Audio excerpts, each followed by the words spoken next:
विचारलंय पत्रकाराने एखादं विचारलं माझे अधिकार काय आहेत किंवा आज तर मला हे अधिकार सुद्धा इथं आल्यानंतर मला आणि मला काही नाही वाटत हे सगळं सांगताना किंवा काय साहेबांनी असं सांगितलं की माणसानं आज आपणालाही बरं का आज आपणाशी सुद्धा साहेबांनी बोलताना एक गोष्टी सांगितलं की आपण लोकांशी ग्रामीण भागातल्या सगळ्यात जवळचे गेलेले सरकारी अधिकारी पहिलं कोण आहेत तर आपण आहात. आणि मी त्या दिवशीच्या भाषणामध्ये आपण सगळ्या विभागाचा आढावा घेतला त्या दिवशी सांगितलं की आपण कुठंतरी सगळ्यात कनेक्टेड आपण आहेत. आपण जर चांगल्या प्रकारे काम केलं तर नक्कीच एक सभापती म्हणून आपल्या तालुक्याचा मला वेगळा एक बहुमान आपण देऊ शकता, दुसरं कोण देऊ शकत नाही, आपण देऊ शकता. आज या ठिकाणी महामानवाला आपण अभिवादन करत असताना आज आपण बघतोय जसं दिदीने मांडलं मुद्दे काही मुद्दे मांडले की जाती पलीकडे जाऊन आपण म्हणजे आज आपण राजकारण पक्ष पार्टी धर्म जात याच्यामध्ये जास्त भर पडलेलो आहे की आज आपले महामानव आज आपण म्हणतोय आज की जास्त करून आपला म्हणजे आज बौद्ध समाज असेल मातंग समाज असेल माझ्या गावामध्ये बौद्ध समाज मातंग समाज माझ्या इथे जास्त आहे आणि तो पूर्णपणे मला मानणार आहे हे माझं भाग्य समजतो.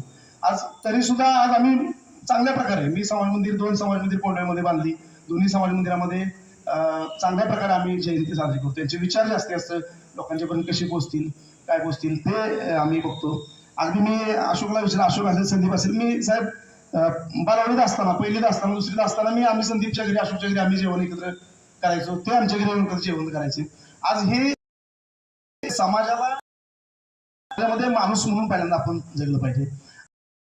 कानावर येत आहेत ते आपल्या हृदयापर्यंत पोहोचत आहेत पण आपल्या कृतीमधून दिसत नाहीत, ते कृतीमधून दिसले पाहिजे.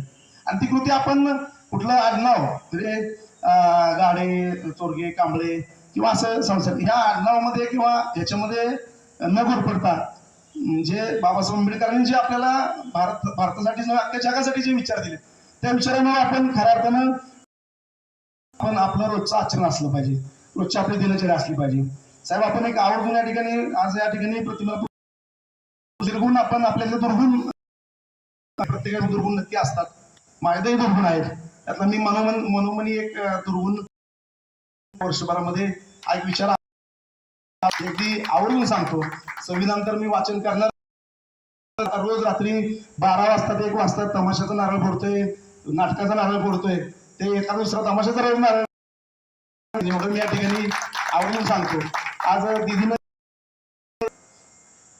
जय भीम साऊथचा पिक्चर मी बऱ्याच वेळा पिक्चर असल्यानंतर मी उठत नाही, मला टीव्ही वगैरे बघण्याची आवड नाही, मी बघतो.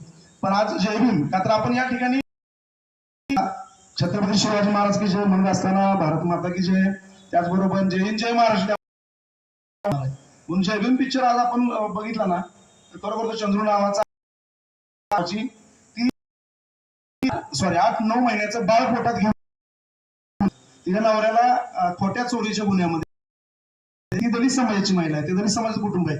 सवर्ण समाजातल्या प्रतिष्ठित व्यक्तींनी त्यांना चोरीच्या आळामध्ये अडकवून याच्यावर पिक्चर असा तयार केला गेला आणि चंद्रू नावाचा एक हायकोर्टामधला वकील तो वकील तिला पूर्णपणे साथ देतो. तिच्यामध्ये किती संघर्ष मोठा आहे म्हणजे खरोखर साहेब